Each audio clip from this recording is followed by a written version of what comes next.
Hello, I'm Chris Hanna. I'm the head bartender here at the French 75 bar in Arnaud's restaurant in New Orleans, Louisiana. My dad was in the Navy, so we moved every 3 years, always on a beach, you know what I mean? So we had 2 terms in San Diego, so I mean, I guess I lived there longer, but I've been here longer than anywhere. I finished school, got a job in Baltimore, and I still bartended 3 nights a week.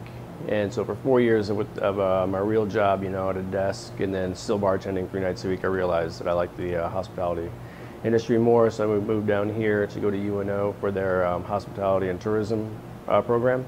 And then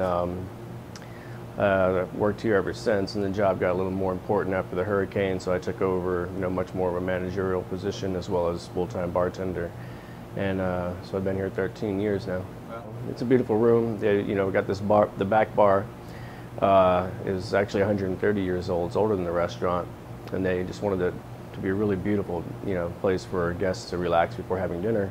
And then I got here, and I just thought it was too pretty of a bar to not keep with the trend that was at that time, right at that moment, the cocktail revolution in America. So I wanted to make sure an old bar can do the same thing like the new Brooklyn style bars can do, you know what I mean?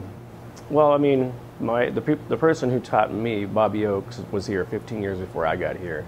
So, and then there was always cocktails in New Orleans. I just didn't know about it until nobody knew about them until you came to visit or if you came down here to work. And you know, Chris McMillan worked here as well. So Chris McMillan was at the library bar. When he got off work on Saturdays, he would walk here and meet with Bobby, and then it would just be me, Bobby Oakes, and Chris McMillan talking about all these drinks and about how there was so many more drinks, and I was just like, wow, I had no idea. So then, you know, everybody started getting these old books, and we just started, you know, our own little revolution right here. I became interested in cocktails when I got here, definitely. You know, I mean, I love the fact that, I mean, I was working at nice places before I moved to New Orleans, and when I got here and saw how many more cocktails that there were, you know, I had no idea, you know, Bouquet, Brandy Crusta, the Milk Punch, even the Sazerac. It's like, I've never heard of a Sazerac until I moved here. And I was working at a really nice restaurant. So, yeah, everything for me started here. Ted Haig's Vintage Spirits and Forgotten Cocktails book came out in 2004, and then I was just like, wow, you know, and then I was just sold. I just knew I had to like research much more. I mean, I love reading anyway, so the fact that all these drinks have stories just made it more interesting to me.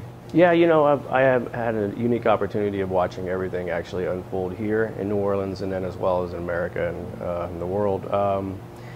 You know, it's obviously this bar is no longer just a lounge for the restaurant, it's a destination. So what I've seen change, I mean, it used to be one person. I mean, I would work here all by myself, and now there's 3 of us, you know.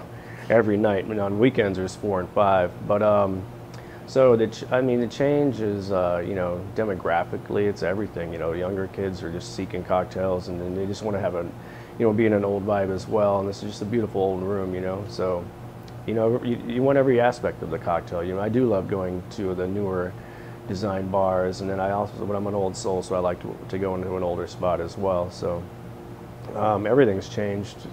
You know, there's so many more drinks to order. You know, so many people who want to try new things that are still 100 years old. You know, it's pretty interesting. I think it's important for a bartender to just like kind of control the room and let the guests enjoy themselves and make sure they're getting what they came for. You know, it's like paying for, not necessarily paying for the experience, but I mean, definitely, you know, a bartender should make sure that everybody's, you know, not disappointed when they leave, definitely. I think this bar is a bar that kind of has set a standard and tone. I hear of it from a lot of my friends who bartend in other places. They want their friends to come here and experience it, and I just kind of, what I thought was just normal, maybe just because, you know, I've learned this service industry in New Orleans, which is just the fact that we have really high expectations in hospitality, but we don't think it's anything that we're trying to do. We think it's more of a normal thing. But yeah, you know, the guests don't wait. You know, they get served. I mean, there's so many people who just run to the bar and they're afraid to sit at the table, and it's kind of a unique, I guess, experience to come here. But I'm really glad that the word is spreading. You know, hospitality is in the vocabulary of everybody who's like just starting to bartend now across the country. So I'd say definitely New Orleans. My experience of serving in New Orleans has opened my eyes and many eyes of others as well.